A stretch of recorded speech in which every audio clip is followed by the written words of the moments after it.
madaxweynaha Uganda oo sheegay in dadkiisa ay baahi u dhamaan doonaan haddii Soomaaliya laga saaro ciidamada AMISOM.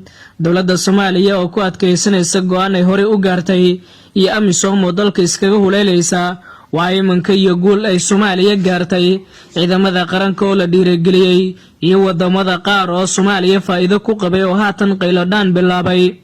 warbixinta aan oo dhameystiran ayaa dacwo ku daawan doontaan muuqaalkan, balse marka hore sheer gareeya galwareed shar ku dhaha gruubyo badan oo saaxiibadeena gaarsiiya la socodkeena waad ku mahadsantihiin. hagaag aynu ku bilownay. madaxweynaha Uganda Yoweri Museveni ayaa sheegay inuu aad ugu xun yahay in ciidamada AMISOM ay ka soo tagaan Soomaaliya. waxa uu kaloo xusay in dhaqaale badan uu ka helo lacagaha ay qaataan AMISOM oo askari kasta uu ka qaado lacag gooni ah si dalka wax loogu qabto. waxaa dhawaan soo baxay xogo sheegaya in ciidamada AMISOM laga jaray mushaaraadkii ay bil walba qaadan jireen, isla markaana ay mushaar qaadan muddo ku dhow 3 bilood.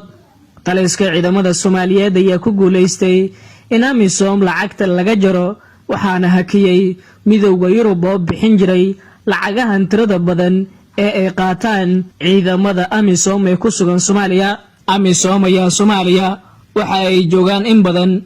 dowladda federaalka ee Soomaaliya ayaa ku guuleysatay inay dhisto ciidamada qaranka, sidoo kale waxaa loo dhameystiray wax walba ay u baahan yihiin sida hubka ay ku howlgali lahaayeen iyo mushaaraadka. waxaa jira dowlado badan oo Afrikaan ah kuwaas oo ay Soomaaliya ka joogaan ciidamo badan oo ka tirsan kuwa AMISOM.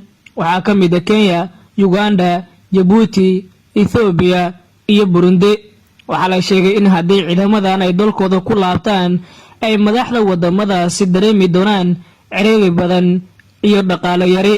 AMISOM ayaa qaadan jiray mushaar aad u tiro badan, iyadoo lacagtaasi loo qeybiyo 2 qaybood oo kala ah qayb uu qaato askariga iyo qayb uu siiyo dowladdiisa maadaama wadankiisa uu soo dirsaday.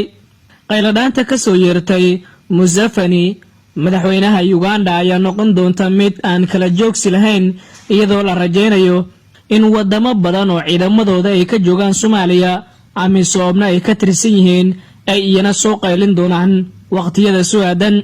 dowladda Soomaaliya ayaa guul weyn ku tallaabsatay kadib markii ay dhistay ciidamada qaranka, iyadoo haatan ay sii xoogeysanayso awoodooda. waqtiga loogu talagalay in Soomaaliya ay sii joogaan AMISOM ayaa ah mid gabagaba ah. dowladda Soomaaliya ayaa hore iskaga deeday qorasho la damacsanaa kaas oo ahaa in AMISOM muddada loo sii dheereeyo oo ay Soomaaliya sii joogaan sanadooyin fara badan oo hadda kadib ah si ay lacagaha u sii qaataan.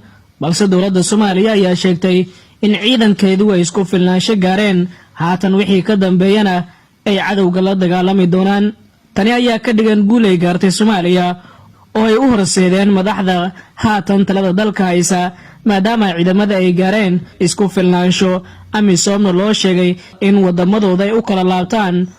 waxaa kaloo la xusay inay ahayd tallaabadan mid loo baahnaa oo ay ku dhiiratay dowladda Soomaaliya xilligan. wahagaag daawadayaal waad ku mahadsantihiin la socodkeena cudun. fadlan muuqaalka sheer gareeya sheer ku dhaha gruubyo badan. nabadgelyo daawadayaal.